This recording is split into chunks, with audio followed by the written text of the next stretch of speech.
Hello, everybody. It's Jake Senzia, host Jake and Gino podcast here with my co-host, the multifamily mentor, the coach, chef, best-selling author, the G-Daddy. Gino Barber Jr., how's it going? Jake, got my white shirt on for you, bro. How you doing? I don't know. I'm like a little worried about it. I think you're slacking. We're gonna have a talk after this, but it's your birthday. Happy birthday, sir. So we're gonna give you a pass, but we're stepping the game up next week. All right.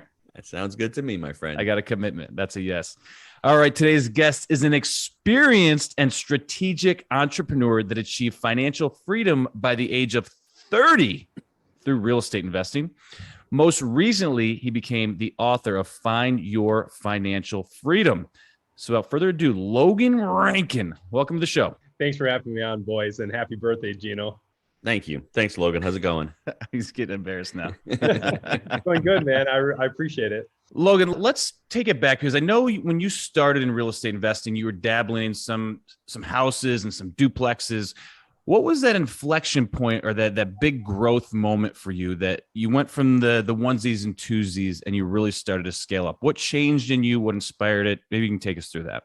Yeah, I still remember it. It's when I started looking at my properties as not properties anymore, but more of businesses. And it's funny because I was working in a Fortune 50 company, right? And you guys know my story. And everything I was doing in my Fortune 50 company, I wasn't doing growing my real estate portfolio. I was acquiring properties, looking them as properties, running them as properties, but not running them as a business. And once I really started realizing like how to run these properties as businesses, it only made sense to buy bigger and bigger. So my big inflection point was going from I started with a lot. I mean, it took me 3 years to buy 7 units, right? So very, very slow. And I learned a lot, but then, the next year was 10, the next year was 50. And that 50 years was really when I started looking at, well, this is just a business, right? When you acquire a property, there's the same things that you can look into and the same systems that you can be able to build. And you can build those systems. Here's the cool thing is you build one system for that business. Usually, as long as it's a similar property, that system you can use across all of your properties. And that really helped me be able to scale. Jake, since it's my birthday, can I add a couple of thoughts to what Logan said? Yeah, no comment. I love what Logan is saying. It's at Jake and Gino, we create multifamily entrepreneurs. I mean, we'll teach you to buy the deals. Our students have closed over 50,000 units. That's, to me right now, it's over $3 billion in assets under management. Woo-hoo, right? Great. Buying and financing and raising capital. But where is the meat and the potatoes? It's managed right. And we really, I think, do a great job of that because we're vertically integrated. We love that part of the business, and we create multifamily entrepreneurs at Jake and Gino. That's what Logan's talking about, everybody. Those systems and those processes. Now, don't be overwhelmed. You're not going to do it in the very beginning. Your whole thought process in the very beginning is to take down a couple of deals with the thought of, I'm getting out of single families because I don't want to have a couple of onesies and twosies here. I want to be able to really scale this business, but start out buying these deals. And then as you're buying them, learn the manage right process, find somebody who can teach you how to manage these deals because that's where you truly make your money. Logan, at 30 years old, you're financially free. That to me only means you start really the hard work. That's when the hard work starts, when you become financially free. Do you define financial freedom to me? I think financial freedom is pretty simple. It's being able to spend your time how you choose. So it's not about the money. It's never been about the money. It's just money opens up the door to buy back your time, right? So that's what it's always been. I want to spend my time every minute of my day how I choose. And I know Jake talks about this a lot, but I've been doing this since I was even a W-2 because I had to get out of my W-2 is every Sunday I do the same thing, right? I plan out my entire freaking week and I've been doing it for over a decade. But when you're financially free, it's so liberating because you can plan out every single minute, not just the 8. Yeah, I like it, man. Not just the 8 hours, right? That between you're working your W-2 job. And I like what you said too, Gino. I just got to comment on that. That is what it has been so sexy for the last 5 years is finding the deal, finding the money, closing on the deal, celebrating that you closed.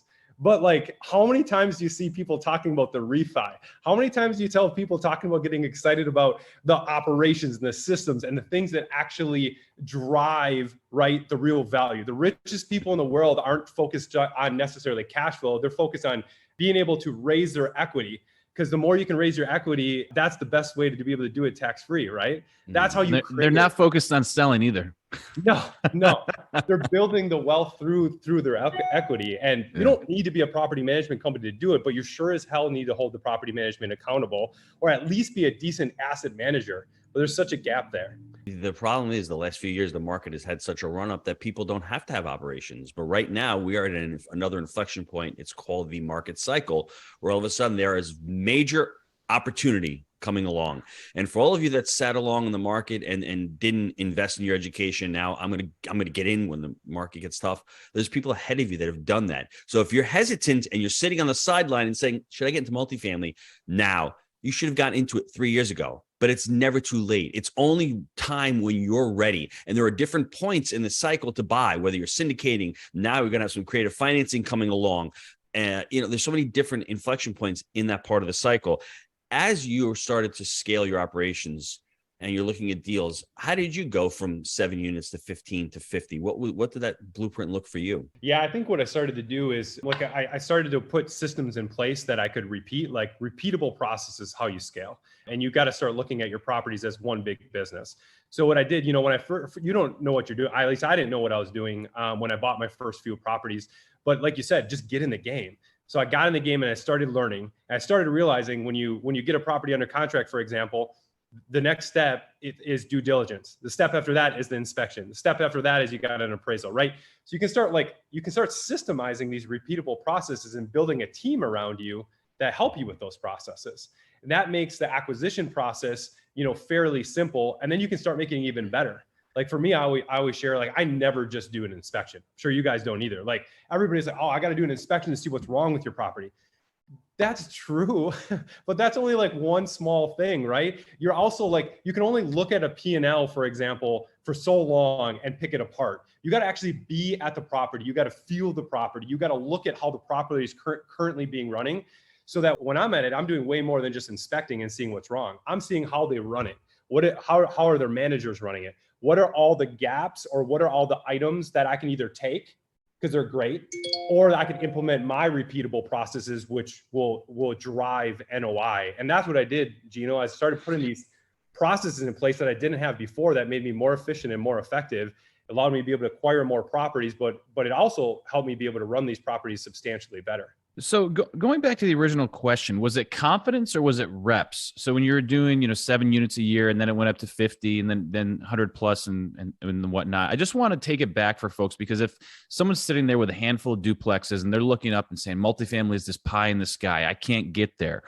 What was that inflection point? Take them through that, because I think learning from your experience is going to help other folks, because you don't know what their situation is. You can speak to what you've done. So if you can kind of say it was after doing X amount, I gave me the confidence, or was it just the time spent and putting the systems in? What was it that started to excel and bring the unit counts to larger and larger? Yeah, that's a great question, Jake. I think it was probably a little bit of both. I think the reps gave me the confidence. So after being able to do it a little bit, and to be completely honest, when I got into real estate, I didn't know I didn't have any friends, family, anything in real estate. So probably a good thing. Yeah, probably. I didn't have to unlearn a lot of the stuff, but I would tell you, after doing it, repeating it over and over and over, that's what gave me the confidence. Wow, there's something here. I remember myself getting really excited about some of the wins or some of the predictability and the control of it, which gave me even more confidence, right, to continue to implement systems that worked. A lot of it is trial and error. So I guess if I had to answer your question, first was the trial and error. Made a lot of mistakes, but by making those mistakes and repeating those things, I was able to learn from those, which gave me a lot of confidence to be able to go, oh, if I can do a 4 unit, then why can't I do an 8 unit?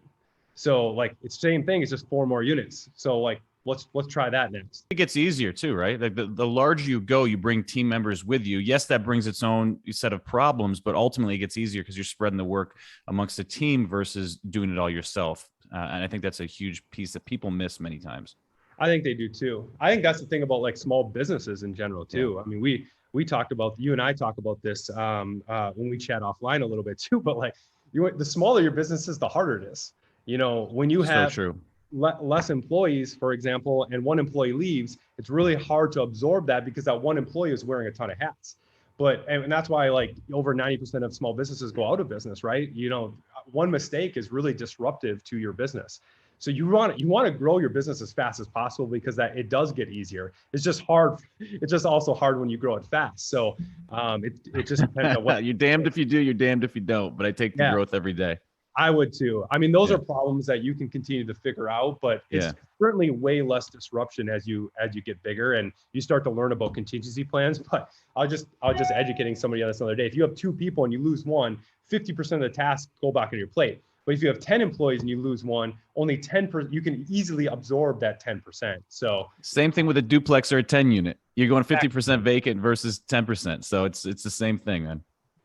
I love that. Can we dive into the 3-step framework, which is soon to be the 4-step framework? Buy right, manage right, finance right, and brand right. I think the branding part is important. And for Logan, less so because he's a syndicator. He's not syndicating deals, but he is, he's written a book. He wants to get his name out there. So that's an important component. Well, because you want to become an influencer. When brokers look you up, they're like, oh, Logan Rankin, he's written a book. He's on shows. So that branding is important. But let's get into the buy right first. What kind of deals have you been looking at? And what are you looking to take down your buy right criteria?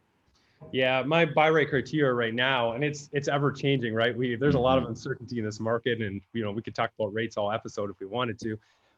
But I'm definitely tightening my buy rate criteria right now, and I'm typically looking for anything 50 units or more.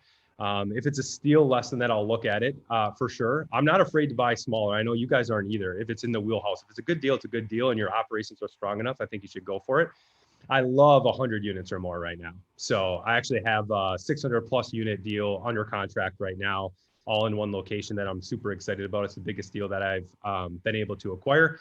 So I close on that in a couple months. But my buy right criteria would be that for a unit count. And then for right now, for the next year or two, I'm staying within Wisconsin. I want locations that I understand, that are cash flow positive, that are Jake and I talked about this a little bit. I think Wisconsin's like, 5 years behind where a lot of the Southeast is, where you guys are. There's still a lot of mom and pop operations. And at these like rising values, it's been really great, honestly, to be able to find this many deals left available. But I know that's not going to always be there. So I really want to take advantage of that. And then we'll continue to test our systems and go outside of Wisconsin. As far as the buy right, are you looking for any kind of vintage, age, cap rates, cash on cash returns, anything else you want to add to the buy right? Yeah, sure. But I mean, all those, my perfect would be a 1970s to 1990s vintage. My property management business is as much property management as is construction. So we keep 85% of the work in-house. So we're turning all the units, right? We're doing everything except for roofs and windows, basically. And even sometimes we do that. So I love 1970s to 2000. We have the labor, we have the material, and we have the speed to be able to do it. So I love the older properties, I guess, C-class and B-class properties, not a lot of A-class properties. And then, so that's like from a vintage standpoint, but cash on cash and cap rates and stuff like that, honestly, like I'll overpay for deals right now. I have overpaid for deals over the last 5 years because I think it's really hard to assess a property as is. And it's important to assess a property like what it could be if you feel really strong and confident, to Jake's point, about what you can do to that property to change the NOI, even with considering interest rates. He's buying boxes, Gino. Loan to cost, going in, fixing it up, and waiting for that rent after the fix. I'm glad you mentioned that, Jake, because that transitions perfectly into the finance, right? What kind of? I know you've worked with credit unions, you've done community banks, you probably got an agency. What are you looking at as far as finance right goes?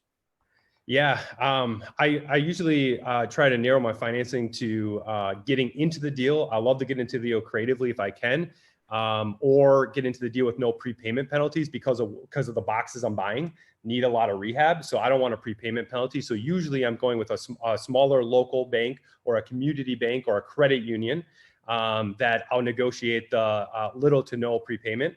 And once I'm done repositioning, I'll refi the first time with them, usually within, let's call it 12 to 24 months. And then I'll finish the repositioning in the next 12 to 24 months and then push it into agency debt. So that's usually my finance. That's strategy. Awesome. Love that. We've been able to do that as well. It's a longer term strategy, everybody. Transactions pay the bills, equity makes you rich. And that's what's going on here. You're repositioning the equity, you're putting it on an imaginary conveyor belt, that deal, and it's matriculating, and it may take 12 months to get that first refinance, but then 36 months, 3 years. People think 3 years is a long time. It's not a long time when you get a $3 million check, people. I'm just being completely honest with you. So that's important. Would you want to touch a little bit on the manager, right? As far as value add, valuation through operation as well, instead of renovation? That's what we're looking for in this part of the cycle. What are you looking for? Yeah, same thing. And this is where I think people should spend more time, because I do think there's, especially with rising, obviously, rent increases, there's so much strategy. There's so many systems that you can implement. Something as simple as increasing rent and other income. Don't forget about that. I know you guys are all over that as well. We target 15% now. I think there's a lot of opportunity to drive rent and other income to keep up with market rents. And having good systems around that, or at least managing the manager to be able to do that, is huge. But obviously, to your point, being able to add value to these apartments. So I think thinking about when you acquire a property, what is that repositioning cycle? Like what will vacancy look like? How fast do you raise rent, right? To be able to allow people to be able to move so you can renovate and get rents up even more. There's a lot of strategy that has to go to that. And then do you have the team to be able to rehab those units? Mm-hmm. That's something we work really, really hard on here. We want to be able to rehab any unit in 72 hours or less. And I can't remember the last time we haven't done, 18 to 22 is typically a week we're rehabbing these units and spending as much money as I can on adding value to these properties that we're acquiring. And I think that's something that people should pay attention to. You can't find a deal. The next best place to place your money is in the properties you already own. And I don't understand why more people don't talk about that or do that. Well, I mean, like growing at scale is 20% per year over year, top line revenue, right? With the market that we're currently in, you could basically buy no deals and potentially grow to scale, just by growing your top line revenue through maybe good loan to cost, good financing, and putting money back into your properties and getting it on the back end. So I think that's a fantastic point. Logan, you had a really interesting corporate background. What did you take from that, and how did you apply it to the multifamily management? Yeah, I took a lot. And I think I didn't just apply it to multifamily. I think I applied it to just scaling in general. And I think when people think about scaling, they think about just acquiring units. I think about it differently. I think the first thing I think about is how do you build a business, which we've talked about before, but building a business is about thinking about the systems, the repeatable processes, the standard operating procedures that you need in every area of your business to allow scale. It's thinking about where you're going to be in 7 years, and you build a process that is compatible with that ability to be able to scale. You can't just focus on finding the deals. You have to focus on building the systems and building the business. And my corporation job taught me a ton about that, because I scaled to very high levels of that company. And one of the biggest things that we had to be able to do is make sure that the systems were in place for growth, right? For managing large P&Ls and large teams. And teams that were, probably not making a ton above minimum wage, right? Yeah. Which brings you to point number 2, Jake, which is leadership. Yeah. Like one of the biggest things I took away is, and this, I'll never forget this. Every problem that you have while scaling or building a business is a leadership problem. It's a leadership problem. And if you think of it that way, right? Because the leader didn't create the system, or you didn't develop the leader, or there's a gap in how he communicated. And to your point, communication's tough, man. Like just trying to pull through, just experience in our business. Like we use the Rockefeller habits, and we're stuck, trying to make sure the team is fully aligned on our customer service vision, our blue ocean vision. It's very challenging to get it through because people have selective hearing. You may be on, the meeting every month saying the same thing, but it's marketing. And that's the thing people miss. Business is hard. Yeah. And then to get people behind a vision so they fully understand the vision and then are, walking the talk, it's not easy. I was explaining to my father-in-law over this last week, and he's just like, you just tell him. I'm like, yeah, no, you don't just tell them. It doesn't work like that, dude. It's really hard. Especially because of what you just said. Like at my corporation, I was leading people that were making $12 an hour, and then I was leading people that were making $250,000 a year. Yeah. Like you can't communicate to both those parties the same way. And I think some of the best leaders I know are able to take complex issues and communicate them very simply, right? You just said it. How do you get your entire team around the same message? Well, the simpler you can keep that message, and the more you can follow up and repeat that message, the stronger it's going to be. And I don't know how many reps it is. It could be the 500th time that they heard it. It could be the 50th. It's not the 5th. I'm telling you right now. No. So. And that's what's tough about growth, right? Because you're Yeah. constantly changing. Yeah. You're constantly, you don't want stability is really important as you scale too. So Yeah. there's a lot of strategy, and I just think there's a lot of. I spend the majority of my time in my property business now on development and strategy, and development specifically when it comes to our leaders, because the better your leaders are, the easier it is to scale. They come up with more positive, innovative solutions. They're better driven for greatness. They are focused on delivering, like you said, we want to deliver an enthusiastic wow in every experience. Like there's a lot that goes into that in every. Not easy. No. Yeah. I'll share a story with both of you how, to me, it's challenging sometimes because being an entrepreneur, being a leader, it's lonely. You are freaking lonely. You're expected to show up and work every day. It's my birthday. Didn't even think about taking off today because I need to work for the team. And Jake and I bought a property a couple of years ago with several partners. Jake worked the property. Nobody else did anything. The team did it. That's not true, do they? Everyone contributed though. No, right? Your team. I'm talking about the partners themselves. We all sat here doing nothing. The team did all the work. 2 years later, we refied a nice sizable chunk of money. I talked to Jake that day. I said, bro, you guys rocked it. Congrats. Thanks, man. You put food on the table for my kids. I said, anyone else reach out to you? Goose eggs. And that's the reality. So if you're doing this because you want to be liked or you want that adulation, you want some friends, they ain't there. you ain't going to be a leader. And that's the reality. You're doing it to create impact for others. And for me and Jake, I think that's why I created Jake and Gino. I love getting these texts and these emails every day that we're changing people's lives. And I know that's what drives Jake. He is not waiting for somebody to call him up and say, hey, dude, great job. But as a leader, you need to be on. Dude, I've been waiting a long time, man. but as a leader, you need to be aware that people need that. That's what they need. What's in it for them? That's what's in it for you. You speak last and you listen, you try to assess. And that's what's really difficult about being a leader, because you think the leader's out there, barking orders and telling everyone what to do. Not really. You need to be the last person to listen to be heard and see what's going on and assess it. So for those of you out there, it can be lonely. It can be tiring. But if you have that makeup and you want to make impact and you want to take control of your life, man, there's no better place to do it than being an entrepreneur. Before we go to short answers, Logan, talk about the brand, right? Talk about the book. Why did you write the book, and what are you trying to create with the Logan Rankin brand? Yeah, I will tell you, I'm a little bit more focused, honestly, from a brand standpoint, with my property management company. I think we're actually trying to disrupt the property management industry, similar to you guys, just doing things a lot different and doing things of, what I think residents deserve.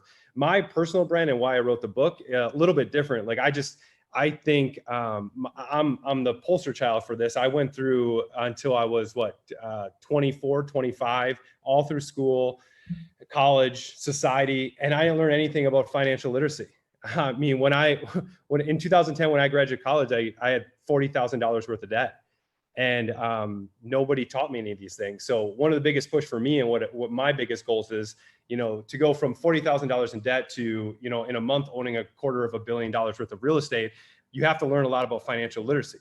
And I wanted to write a book because books help change my life, so that more people, I don't think are going to necessarily get it from school or from society. And maybe they don't have rich parents or friends or anything like that, similar to me. And I think if you read this book, it's going to give you the framework that you guys focus so much on. This will give you the framework for financial freedom. And by the way, it's the same framework that I use with my wife today. It's a 3-step process that we do, that we slow down, once a month, and we talk about our goals. We talk about our vision. We talk about what kind of intensity level that we need to do to run our lives, not just our business, but our lives like CEOs together. And then what do we need to do to create the velocity to drive towards financial freedom? So I'm very focused on that. My wife and I actually just started a foundation. So we're going to continue to build a brand around how do we educate kids and adults outside of the school system. Their school system, there's so much red tape, and I wish I could get it into schools. And maybe one day that'll be possible. For right now, for anybody that wants to learn about financial freedom, I think my book's a really, really good starting point. It even has a chapter just called Legacy, literally dedicated to, you can take these concepts and you should teach them, because teaching is a great way to learn too, to your kids. So there's so much truth there, because I have an MBA. I don't think anyone that listens to this show knows that, because it did absolutely nothing for me. I learned more driving around as a pharmaceutical rep, listening to like autobiographies from Steve Jobs and Ray Kroc, and hanging out with the GDAD, of course, and learning multifamily systems than I did ever in school. I worked at Radio Shack when I was in college. That was a better education than any MBA that I ever got. Learned sales. Pretty valuable stuff there. All right, gang, let's take a quick time out to hear from our sponsor.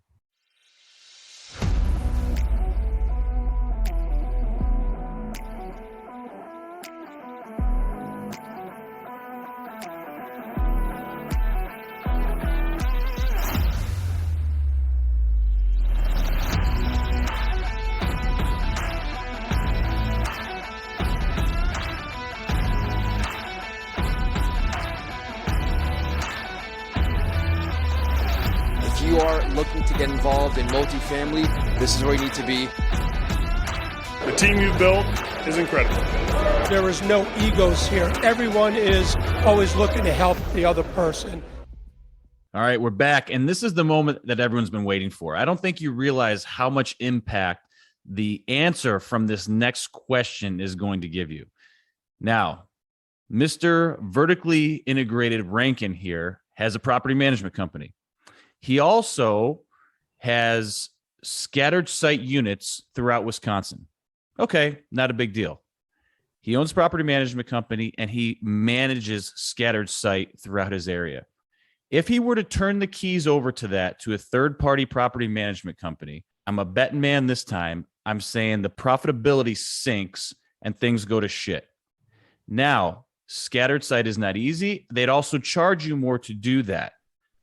Tell me how important it is to you that you're running the ship and you're managing these businesses, and then, get into that a little bit, but then also talk about what you think it would look like if you were to sub it out to third party. Yeah. If I was going to sub it out to third party, I agree, Jake. I probably think 20% probably net I would lose. It's significant. And it's not just in like, everybody thinks, well, it's the management fee. That's the last thing I'd be concerned about. It's the systems I'm turning over these units. It's the systems on the accountability, because it's yours. Yeah, exactly. I think that would probably be the biggest loss for sure. One thing that I absolutely love, and we didn't touch too much on, I took from my corporation job too, is that you said accountability. I think a lot of property management companies suffer from shared accountability. And at our company, there is no shared accountability. It drives me nuts. And what I mean by that is, like, at this company, everybody is either responsible or recognized for objective or a key metric or a KPI, whatever you want to call it. And there's nobody else that owns that same KPI or that same system. And I find that a lot of property management, that there's so much shared accountability, which really, really reduces your ability to drive profit, ownership, et cetera. And that's one of the biggest things like I'm proud of with my property management business and what makes it so fun too. I don't want anyone on here to say, wow, I can't get third-party property management for these scattered sites, because 20% may seem like a big number. But if you're talking about the long term and you're talking about principal pay down and you're talking about potentially starting your own third property management company, starting your own internally, or you're looking at the way these properties have appreciated over time, don't let that stop you, because I started out as third-party property management in the very beginning, and I didn't stick with it because I met Jake, but I would have continued to scale that. I would have known that the profitability would have been less, obviously, and I'm okay with that, because I'm looking for the long term. I'm looking not just for the transaction and not just for the monthly draw. I'm looking for, like Logan said, the 7 and 10 years, because right now in multifamily, I think you're buying in decades. So if you're worrying about like the quarterly, one quarter, that's what the targets and that's what the staples of the world do. That's not what I think the business owners of the world do. So there's both sides to every story. Don't let this business stop you if you think, oh, I have to manage it myself. No, you can go out there and hire others. And then when you get to a certain size, if you want to bring it back in-house, do it. And if not, just continue to get third party. So I don't know if you Gino, the point that I was making on it though is, like, you go buy 100 unit, great. You're going to be able to get third party on that easy all day long. Gotcha. But then try slipping a 10 unit in next to it and see the focus and the attention, the love and the care that the 10 unit gets, right? Or if you have a 10 and a 5 across town, that's the point that I'm making. And that's the cool thing about being vertically integrated, is you can pull in these smaller assets to the big ones and still focus on those. And that's when, when Logan was saying earlier, if I see a great deal, I'm going to buy that. Whereas a lot of times you can get good property management on a larger asset. It's just sometimes the smaller ones, I think, get neglected. And it's a strategic advantage to being vertically integrated. That was the biggest point that I was trying to pull through there. And you're exactly right, Jake. And you can also get the best deals because it's super hard to, I mean, you can't, it's hard to afford even one property manager at a 50 unit, right? Which is why you see those go at lower prices, because somewhere between like 20 and 70 units, I think is really tough for third-party property managements to be able to run. And you got to really think about your work streams in your own property management company to do. So, and that's why we, we'll bundle, 170 to 250 or something like that as a district. And then we still get a lot of, hyper focus from the APM, the PM and the regional there. So let's talk a little bit about habits. Anything that you do on like a daily or weekly basis that has been, something that added success or positivity to your life? Yeah, I would say one of the big things that I shared a little bit earlier, but it's probably the most impactful per week and then once a month. The biggest habit that I do is, like I said, every single Sunday, I really will carve up my entire week. I'll put everything together. And I seriously want to map out every minute. I even put flexibility time in there. I just want to be even in financial freedom, you just want to be very intentional with your time. And that's important to me. And especially with being vertically integrated, there's a lot of businesses and people that are demanding of your time.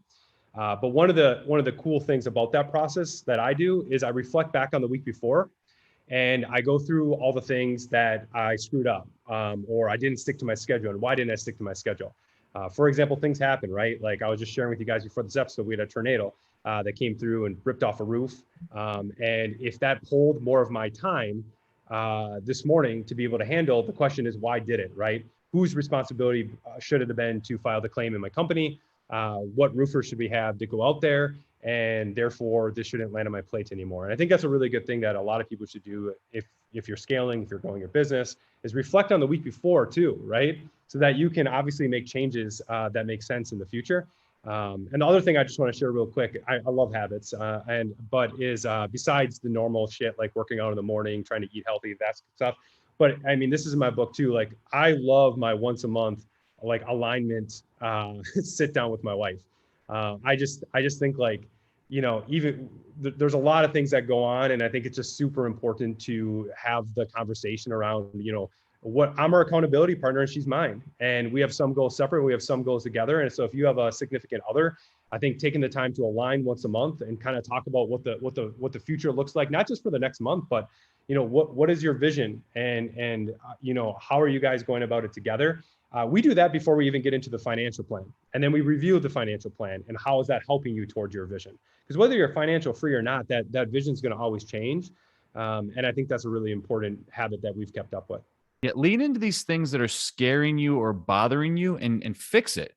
Don't just let it go on in perpetuity. That's where the pain comes from.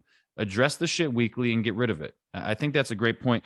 And I will say a couple of years ago at Multifamily Mastery, our flagship event, one of our partners, Rick Sappi, was speaking there, and he talked about his family placemat and his meeting cadence with his wife. And that was revolutionary for me because my wife and I after that, we started meeting weekly. And right after I plan my week out on Sunday mornings, we meet weekly and we have a similar cadence to our L10s. And we go over what's coming up for the week, what contractors are coming to the house, what's vacation. And there's no thought process to it because it's all dialed in and we're just comparing these notes. And it has been just huge for our relationship. There's better alignment. And I can't recommend those types of meetings and that cadence enough. I completely agree with you. I don't want to miss that point because it made a huge impact on me. And we're more aligned, and there's less stupid little arguments like, oh, you didn't know the kids had karate, this, that, and the other thing's going on, or you're going to, Charlotte next week. We're dialed in because we've spoken about it, we've looked each other in the eye, and we're more aligned. So that's a fantastic point. And Rick has that family placemat, right? That's what he calls it. Yes. Yeah. If you guys want Google that. Yeah. Just email me, Gino@jakeandgino.com, and I'll share the link with you guys. It's got the family core values on it. He even has like this crest from Italy that looks like something out of like Knights. It's pretty. I don't know how much you paid for the logo. Probably too much, but he feels good about it, So, okay. So you got the book out. Any books that you've read in the last year or 2 years that really made a positive impact on your life that you want to recommend for folks? I mean, recently I read another Ray Dalio book, The Principles, with the debt crisis coming up, which I think is pretty prevalent for right now. There's a video out there too if you want to hack it, because that thing looks chunky, man. It is. It's really chunky. And you can like The it'll give you wealth ways to gap. read- It's gonna tear us apart. Make more money, sucker. And a recent book that I actually just finished that I think is awesome if you want to understand how to build an organization. It's like How to Build an Elite Organization. I think it's by Don Wilner. Excellent book. And he's in the real estate space too, but more vertically integrated. And I think that's an awesome book. It talks a lot about, it reminds me a lot of Traction, honestly, but different and more leadership focused. Very cool. Very cool. Where can folks get the book? Amazon, pretty much any site that sells books, but it's on Amazon right now. And can you get it at Target yet? Not yet. Not yet. Should be soon, right? Maybe you have some connections there. All right. G Funk Papa, entrepreneur, multifamily man. Take us home here. Mr. Logan Rankin, starting out with 0 deals. I mean, even Jake and Gino did a deal in their first 18 months. Logan took a little bit longer, but it's okay, because year 3, he's got 7 units. Then year 4, he's got 50, and then he's off to the races. And now he's closing 600 units. It doesn't happen overnight. I didn't even know they made him that big. but everyone think about it. He graduated college in 2010 with $40,000 in student debt, and a decade later, completely revolutionized his life. And I think the important thing is, everybody, he has his, say it to me, Jake. Let me get. He said proper planning prevents piss poor performance. You can't wear the white t-shirt, Gino. It's effing you up today. You got to get a button down, bro. It's just not there. You know why? Because it's, if you step back and you say to yourself, man, it takes a long time to go financially free.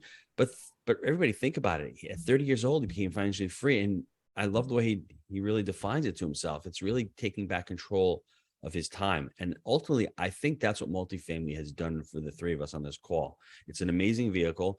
We haven't worked less. I think all 3 of us can say we're probably working more, but we're working for impact, and we're working for things that we love. And also, I think that legacy, more purpose too, right? I think we all have an extreme amount of purpose and drive behind what we're doing, because we're building something, not only for ourselves, but our partners and our families for the long term. I think that's where that legacy comes in. It's a fantastic point. That's the last thing I just wanted to make, was that legacy. Once you've done it, or as you're doing it, think about the legacy you want to leave, because it may take a little while to become financially free, but that's okay. It's worth the time. It's worth the struggle. It's worth the effort, but make it something bigger than yourself, because once you have enough money, you won't be chasing money anymore. You'll be chasing opportunities. And once you find those opportunities, what are you going to do to leave that legacy on to the next generation?